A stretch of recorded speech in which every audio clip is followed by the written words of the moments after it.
రకాలైన దేవదూతలు వస్తారట భూమి మీదకి. ఒక రకం దేవదూతలు కొన్ని గంపలు పట్టుకొని వస్తారు, ఇంకో రకం దేవదూతలు ఇంకొన్ని గంపలు తీసుకొని వస్తారు.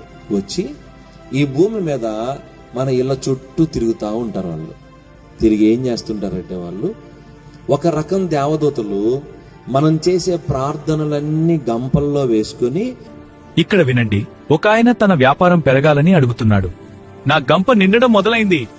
ఆ గంపలను పరలోకానికి తీసుకెళ్లి యేసు ప్రభు పాదాల దగ్గర పోస్తారు. అయ్యా ఇదిగో. ఇవన్నీ మనుషుల కష్టాలు, వారి కోరికలు, వారి అవసరాలు. రెండో రకం దేవదూతలు ఉన్నారే, వీళ్ళు ఏం చేస్తారంటే, భూమి మీద పొద్దున్నే వేకుజామున లేచి ఎవరైతే దేవా నీకు స్తోత్రాలు, పరిశుద్ధుడా నీకు స్తోత్రాలు, యేసయ్యా నీకు స్తోత్రాలు, మంచి దేవా నీకు స్తోత్రాలు స్తుతిస్తారో, ఈ స్తుతులన్నీ వీళ్ళు వాళ్ళ గంపలు వేసుకొని పైకి తీసుకెళ్తారు. రోజు ఈ దేవదూతలు, రెండు రకాల దేవదూతలు వచ్చాక ఈ దేవదూతల గుంపు ఈ ప్రార్థన తీసుకెళ్లే వాళ్ళు పోతున్నారంట, ఆడ పోతున్నారంట, మళ్ళీ గంపలు తీసుకుని వస్తున్నారంట, మళ్ళా పోతున్నారంట, ఆడ పోసి వస్తున్నారంట. ఎందుకంటే భూమి మీద ఏమి ఎక్కువైనాయి?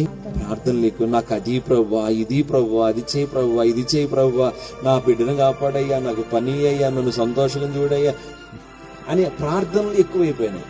ఈ రెండో రకం దేవదూతలు పరలోకానికి పోవట్లేదంట. ఇంకా ఇక్కడ ప్రధాన దూతుండి అడిగాడట, ఏంటి వాళ్ళు ఇంకా రాలేదు ఇక్కడికి, వాళ్ళు కూడా కిందకి వెళ్ళి నిద్రపోతున్నారు ఏంటని అడిగితే, లేదయ్యా భూమి మీద ఉన్న వాళ్ళంతా అడుక్కోవటమే తప్ప స్తుతించడం లేదయ్యా భూమి మీద.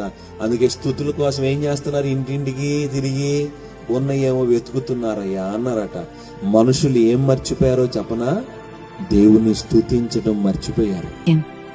ఇచ్చే దేవుడికి అడగడం నేర్చుకున్నారు, కానీ ఇచ్చిన దేవుడికి థ్యాంక్స్ చెప్పడం మర్చిపోయారు. అవసరమైతే దేవుడి దగ్గరికి రావడం, దండం పెట్టుకోవడం, ప్రభువా నా సమస్య తీర్చయ్యా అనడం, అడుక్కోవడం, పోవడం, అంతే.